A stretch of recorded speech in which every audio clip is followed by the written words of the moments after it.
आज अंतर्राष्ट्रीय उपभोक्ता दिवस है, वर्ल्ड कंज्यूमर डे। 15 मार्च को मनाया जाता है वर्ल्ड कंज्यूमर डे। और इस अवसर पर आपको मैं कुछ महत्वपूर्ण फैक्ट्स आपके सामने रखने जा रहा हूं। वर्ल्ड कंज्यूमर राइट्स डे ये ऑब्जर्व किया जाता है अंतर्राष्ट्रीय स्तर पर प्रति वर्ष 15 मार्च को। और सबसे पहले वर्ल्ड कंज्यूमर डे मनाया गया था 1983 में। 2022 में वर्ल्ड कंज्यूमर डे का जो थीम है वो है fair digital finance. National consumer rights day, अंतर्राष्ट्रीय उपभोक्ता दिवस तो 15 मार्च को मनाया जाता है, लेकिन राष्ट्रीय उपभोक्ता दिवस यानी नेशनल कंज्यूमर राइट्स डे 24 दिसंबर को भारत में मनाया जाता है। और कंज्यूमर प्रोटेक्शन एक्ट इंडिया में 1986 में स्थापित हुआ। तो ये कंज्यूमर राइट्स डे के बारे में मैं बता रहा हूँ। डिटेल्स आपके सामने होगा, क्योंकि 15 मार्च जो है एक महत्वपूर्ण डे है, विश्व उपभोक्ता अधिकार दिवस, वर्ल्ड कंज्यूमर राइट्स डे। तो विश्व उपभोक्ता अधिकार दिवस एक तरह से अपने सदस्य संगठनों के माध्यम से पूरी दुनिया में 15 मार्च को मनाया जाता है, जिसका उद्देश्य है उपभोक्ताओं की शक्ति और उपभोक्ताओं के लिए उचित अधिकार और सभी के लिए सुरक्षित और अस्थायी बाजार की वकालत करना है। इसका मेन उद्देश्य यही है। विश्व उपभोक्ता अधिकार दिवस की अगर आप जानना चाहते हैं ऐतिहासिक पृष्ठभूमि क्या है, तो बता दें इस तारीख का ऐतिहासिक महत्व है, क्योंकि 15 मार्च वही दिन है जब 1962 में अमेरिकी संसद कांग्रेस में उपभोक्ता अधिकार विधेयक पेश किया गया था। अपने भाषण में राष्ट्रपति जॉन एफ कैनेडी ने कहा था, यदि उपभोक्ता को घटिया सामान दिया जाता है, यदि कीमतें बहुत अधिक है, यदि दवाएं असुरक्षित और बेकार हैं, यदि उपभोक्ता सूचना के आधार पर उत्पाद चुनने में असमर्थ है, तो उसका डॉलर बर्बाद चला जाता है, उसकी सेहत और सुरक्षा खतरे में पड़ जाती है एवं इससे राष्ट्रीय हित का भी नुकसान होता है। राष्ट्रपति कैनेडी ने अपने वक्तव्य में निम्न उपभोक्ता अधिकार की चर्चा की थी: सुरक्षा का अधिकार, सूचित करने का अधिकार, चुनने का अधिकार और सुने जाने का अधिकार। इस प्रकार ये एक ऐतिहासिक पृष्ठभूमि है विश्व उपभोक्ता अधिकार दिवस का। उपभोक्ता अंतर्राष्ट्रीय ये नाम है, कंज्यूमर इंटरनेशनल शॉर्ट में CI बोलते हैं। पहला अंतर्राष्ट्रीय उपभोक्ता यूनियन संगठन के नाम से जाना जाता था। पहले अंतर्राष्ट्रीय उपभोक्ता यूनियन संगठन IOCU अमेरिकी विधेयक में संलग्न उपभोक्ता अधिकार के घोषणा पत्र के तत्वों को बढ़ाकर 8 कर दिया गया, जो इस प्रकार है: मूल ज़रूरत, सुरक्षा, सूचना, विकल्प पसंद, अभ्यावेदन, निवारण, उपभोक्ता शिक्षण और अच्छा माहौल।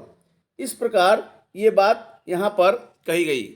CI जो है, जैसे कि मैंने यहाँ पर आपको बताया, कंज्यूमर इंटरनेशनल, ये उपभोक्ता अधिकारों में काम करने वाला विश्व का सबसे बड़ा संगठन है और इससे 100 से अधिक देशों के 240 संगठन जुड़े हुए हैं।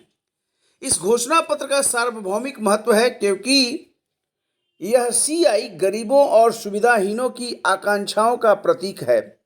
इसके आधार पर संयुक्त राष्ट्र ने अप्रैल 1985 को उपभोक्ता संरक्षण के लिए दिशा निर्देश से संबंधित एक प्रस्ताव भी पास किया था।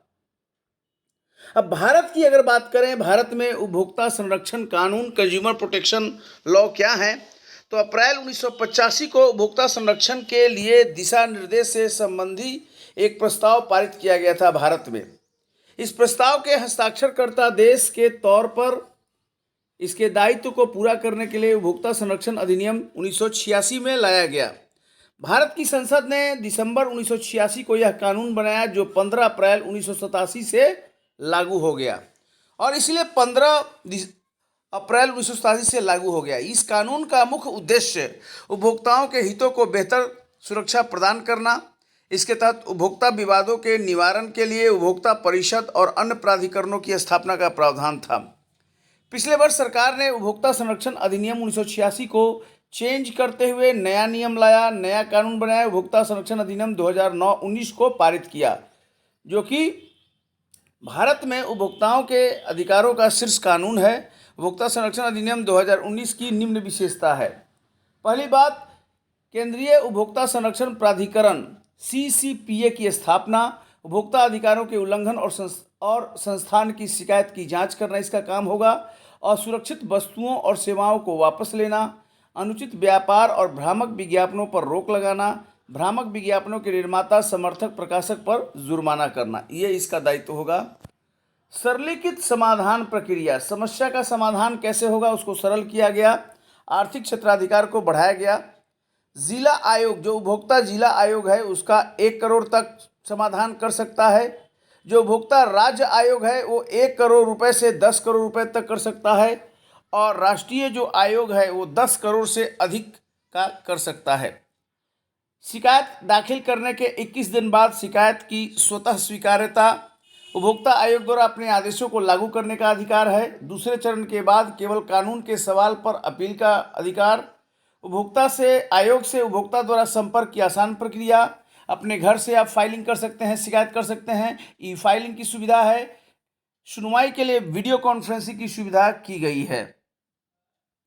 मध्यस्थता की भी बात है। एक वैकल्पिक विवाद समाधान ADR अल्टरनेट डिस्प्यूट रिजोल्यूशन तंत्र है। उपभोक्ता फोरम द्वारा मध्यस्थता का विकल्प देना, जहां भी शुरू में ही समाधान की गुंजाइश है और दोनों पक्ष इसके लिए सहमत हैं। मध्यस्थता केंद्रों को उपभोक्ता फोरम से जोड़ा जाना। मध्यस्थता के माध्यम से होने वाले समाधान में अपील की सुविधा नहीं, यानी जहां मध्यस्थता हो रहा है वहां अपील नहीं होगी।